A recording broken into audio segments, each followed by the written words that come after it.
नमस्कार। बिहार में चुनाव हो गए, मध्य प्रदेश में महा उपचुनाव हो गए और देश भर में जहां जहां उपचुनाव होने थे संपन्न हो गए। अब अगले वर्ष पश्चिम बंगाल और असम विधानसभा का कार्यकाल खत्म होने वाला है, तो वहां के चुनाव की तैयारी है। केंद्र सरकार का ध्यान अब उन चुनाव की तरफ रहेगा। भारतीय जनता पार्टी चाहेगी कि असम और पश्चिम बंगाल में भारतीय जनता पार्टी की स्थिति मजबूत बनी रहे और वो कोई जबरदस्त काम करे, जिसकी की पूरी तैयारियां की जा रही हैं। मध्य प्रदेश के उपचुनाव में ये बात तय थी कि ज्योतिरादित्य सिंधिया को उपचुनाव के बाद केंद्र में मंत्री बनाया जाएगा। अब देखते हैं कि वे केंद्र में कैबिनेट मंत्री कब बनते हैं और उनके साथ कौन कौन व्यक्ति मंत्री पद की शपथ लेता है। यह भी चर्चा है कि राम माधव भी केंद्र में मंत्री बनने वाले हैं और बड़ा चौंकाने वाला नाम एक ही आया है कि के.वी. कामत भी केंद्र में मंत्री बनाए जा सकते हैं, जो जाने माने बैंकर रहे हैं, अर्थशास्त्री रहे हैं। इसके पीछे एक कारण ये बताया जा रहा है कि ज्योतिरादित्य सिंधिया तो अपनी शर्तों पर भाजपा में आए थे, वहीं राम माधव को भारतीय जनता पार्टी प्रमोट करना चाहती है। के.वी. कामत को लेकर ये बात कही जा रही है कि सरकार आर्थिक मामलों में कई चुनौतियों का सामना कर रही है और के.वी. कामत जैसे बैंकिंग सेक्टर के एक्सपर्ट आदमी अगर केंद्र में मंत्री बनेंगे तो इससे सरकार का काम आसान होगा और सरकार कामकाज को आगे अच्छी तरह से फैला पाएगी। अभी तक जदयू विभिन्न विवादों के चलते केंद्र में शामिल नहीं थी।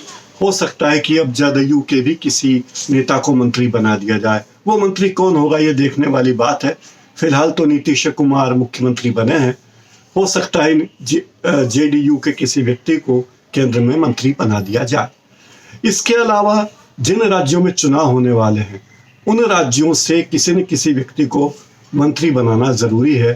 वास्तव में नरेंद्र मोदी की वर्तमान कैबिनेट इतिहास की सबसे छोटी कैबिनेट में से, इसमें केवल 22 सदस्य हैं, यानी नरेंद्र मोदी के अलावा 21 सदस्य। राज्य मंत्रियों को कैबिनेट का सदस्य नहीं माना जाता। राज्य मंत्री होते हैं, वे कैबिनेट का हिस्सा नहीं होते। देश में लिए जाने वाले निर्णयों के लिए कैबिनेट जिम्मेदार होती है और वे राज्य मंत्री इसमें जिम्मेदार नहीं माने जाते। हालांकि 9 मंत्री हमारे यहाँ ऐसे हैं जो स्वतंत्र प्रभार के हैं, लेकिन वे राज्य मंत्री ही हैं, वे कैबिनेट मंत्री नहीं कहे जा सकते। जितने मंत्री हैं, अब हाल यह कि एक मंत्री पर 4 विभागों का दायित्व है। अब 4 विभाग भी ऐसे, कुछ विभाग तो ऐसे हैं जो अपने आप में कई विभाग मिलजुल कर हैं। तो ऐसे में मंत्रियों का काम वास्तव में है तो 4 विभाग, लेकिन वे 10-10, 12-12 विभागों का काम देख रहे हैं। जैसे साइंस एंड टेक्नोलॉजी मंत्रालय, तो साइंस अलग है और टेक्नोलॉजी मंत्रालय अलग है, लेकिन ये एक ही व्यक्ति के सुपुर्द माना जाता है। इस तरह बहुत से विभाग ऐसे हैं जो जिन्हें जोड़ दिया गया है। सूचना एवं प्रसारण मंत्री, अब सूचना का कार्य अलग है, प्रसारण का कार्य अलग है, लेकिन उसे एक ही विभाग माना जाता है। ऐसे में भी मंत्री के ऊपर दूसरे विभागों का भी दायित्व है। तो आप अंदाज लगा सकते हैं कि व्यक्ति पर कितना ज्यादा दायित्व है, कितना ज्यादा बोझ है काम का। पहले कैबिनेट में कुल 25 मंत्री थे, लेकिन 3 मंत्री कम हो गए। अकाली दल बादल की हरसिमरत कौर ने प्रसंस्करण मंत्रालय से 3 महीने पहले सितंबर में इस्तीफा दे दिया था, क्योंकि वे और उनकी पार्टी कृषि को लेकर लाए गए 3 अध्यादेशों से नाराज थी। तो इस तरह बादल मंत्रिमंडल से बाहर हो गई। शिवसेना के अरविंद सावंत भी कैबिनेट से टूट गए, क्योंकि शिवसेना और भाजपा की युति काम नहीं कर रही थी। तो अरविंद सावंत ने पिछले वर्ष इस्तीफा दे दिया। और रामविलास पासवान 8 अक्टूबर को उनका स्वर्गवास हो गया, वे भी केंद्र में मंत्री थे। जनता दल यूनाइटेड बिहार में चुनाव को लेकर और अन्य दूसरे कारणों से मतभेद थे, इसलिए वे कैबिनेट में शामिल नहीं थी। अब चर्चा है कि प्रधानमंत्री नरेंद्र मोदी कुछ नए मंत्रियों को शामिल तो करेंगे ही, कुछ और साथियों को बाहर का रास्ता भी दिखा सकते हैं। इसके लिए 2 महीने से लगातार मंत्रियों के काम का मूल्यांकन चल रहा है। उन्हें प्रेजेंटेशन देने के लिए कहा गया है, उनके प्रेजेंटेशन देख रहे हैं, प्रधानमंत्री देख रहे हैं। किन मंत्रियों को हटाया जाएगा इस बारे में कोई साफ इशारा तो नहीं किया गया, लेकिन ये माना जा रहा है कि वित्त मंत्री निर्मला सीतारमण के विभाग में बदलाव किया जा सकता है। ये भी चर्चा है कि प्रसिद्ध अर्थशास्त्री और बैंकर केवी कामत को मंत्री बनाया जा सकता है। कामत पहले आईसीआईसीआई बैंक के नॉन एग्जीक्यूटिव चेयरमैन रह चुके हैं। इसके अलावा वे हाल ही में न्यू डेवलपमेंट बैंक से इस्तीफा दे चुके हैं, क्योंकि जो ब्रिक्स देशों की बैंक है। इसके अलावा वे इन्फोसिस के भी चेयरमैन रहे हैं और बैंकिंग सेक्टर की उनके पास अच्छी खासी पकड़ है, समझ है। अभी कुछ मंत्रियों के पास तो इतनी बुरी हालत है कि वो इतने काम के बोझ से लदे हैं कि उसकी कल्पना नहीं की जा सकती। नरेंद्र सिंह तोमर 4 मंत्रालय का काम देख रहे हैं।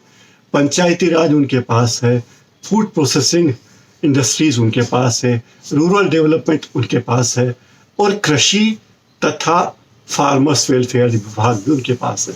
ये सब विभाग कुल मिला के 8-10 विभाग बन जाते हैं।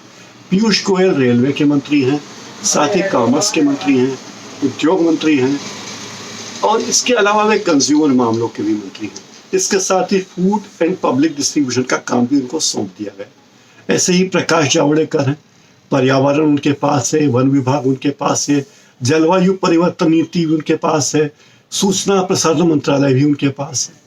अब जहाजरानी मंत्रालय के पुनर्गठन की घोषणा तो कर दी गई है, लेकिन संभावना है कि अब मनसुख लाल मंडाविया को कैबिनेट मंत्री के रूप में प्रमोट किया जा सकता है।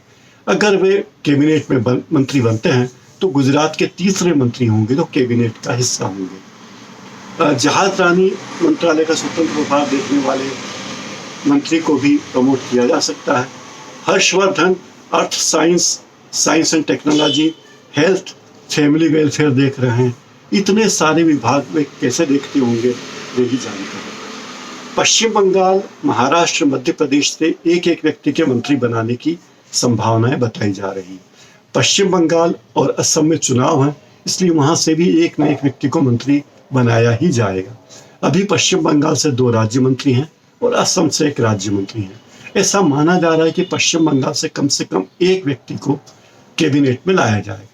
मध्य प्रदेश में ज्योतिरादित्य सिंधिया दल बदल करके पूर्व निर्धारित शर्तों के अनुसार, पैकेज के अनुसार प्रमोशन का इंतजार कर रहे हैं। महाराष्ट्र में भाजपा का वजन बढ़ाने के लिए हो सकता है कि नरेंद्र मोदी महाराष्ट्र भाजपा के किसी एक व्यक्ति को, एक सांसद को कैबिनेट मंत्री बना दे। इस तरह संतुलन बनाया जाएगा।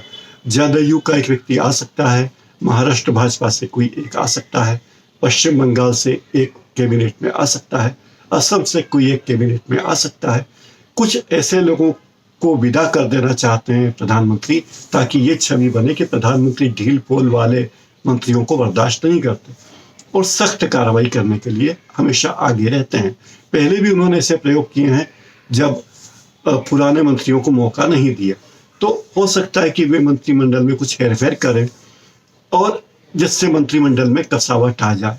लेकिन एक बात तय है कि अभी केंद्र में जो मंत्री हैं उनके पास काम का बहुत ज़्यादा बोझ है। इतना ज़्यादा बोझ है कि विभागों का संचालन आसान बात नहीं है, वो भी कोरोना काल में। लेकिन ये इतने कम मंत्री, 22 मंत्री, कैबिनेट के 22 सदस्य, प्रधानमंत्री जिसमें शामिल है, यानी प्रधानमंत्री और 21 सदस्य ऐसे हैं कैबिनेट के मेंबर जो पूरे देश को चला रहे हैं। आप कल्पना कर सकते हैं कि उन्हें देश के संचालन में कितनी बड़ी जिम्मेदारियों का सामना करना पड़ता है। देखते हैं अब चुनाव की बेला खत्म हो गई है और चूंकि भारत एक चुनाव प्रधान देश है, यहाँ हर वक्त हर साल कहीं न कहीं चुनाव होते रहते हैं। पश्चिम बंगाल और असम विधानसभाओं का कार्यकाल मई में खत्म होने वाला है, वहाँ चुनाव होने वाले हैं। उसके पहले चुनाव की घोषणा के पहले ही मंत्रिमंडल का विस्तार होना है। लेकिन ये कहा जा रहा है कि इस बार काफ़ी दिनों से प्रधानमंत्री मंत्रिमंडल का विस्तार करना चाहते थे, कैबिनेट का विस्तार करना चाहते थे, लेकिन अपनी व्यस्तताओं के कारण वे नहीं कर पाए। तो अब वे जल्दी ही नया मंत्रिमंडल फिर से गठित करेंगे। देखते हैं ज्योतिरादित्य सिंधिया को कौन सा विभाग मिलता है, राम माधव को क्या जिम्मेदारी मिलती है और क्या वाकई केवी कामत को वित्त विभाग में कोई महत्वपूर्ण जिम्मेदारी मिलने वाली है। हो सकता है कुछ मंत्री रुखसत किए जाएं, तो कौन रुखसत होंगे उनके नाम तो अभी उजागर नहीं हुए, लेकिन किसी भी क्षण मंत्रिमंडल का विस्तार हो सकता है।